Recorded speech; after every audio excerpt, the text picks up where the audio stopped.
But we need to look to the future. We have a regressive tax system, and that's an understatement. And look, we need to change that. We knew Democratic legislators wanted to pursue an income tax when they came back in January, but now we know they will have the backing of the governor.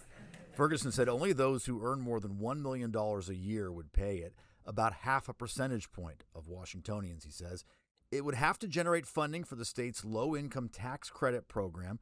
He's calling for a sales tax reduction for personal hygiene items, including clothing and diapers, and the money raised would go towards schools and small businesses. We are facing an affordability crisis.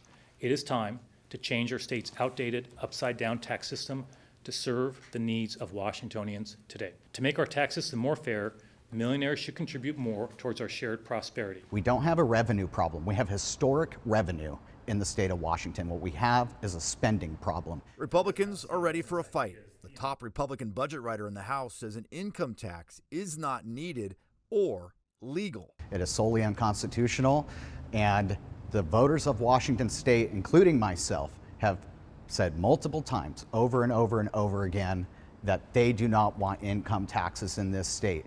For the short term, the governor says the current budget woes should not require new taxes. But like several state highways right now, the budget has holes and requires immediate help. While he wants to increase spending for new housing and ferries, there would be cuts. The governor's staff estimates the deficit to be $2.3 billion.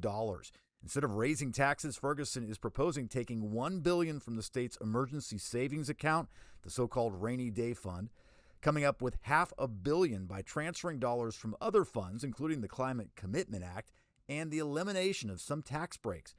$800 million would come from cuts to state programs, from education to nursing homes. I'm mindful that for state agencies, they took a pretty big hit in the budget that we adopted earlier this year, for sure. And they're taking another hit. As for the millionaires tax, Governor Ferguson hopes lawmakers pass that next year. He would like to see it go into effect in 2029. He says ultimately voters will probably have the final say, and he also expects it to be challenged in court. He does say he's confident that it would survive that legal challenge. In Olympia, Drew Mickelson, King 5 News.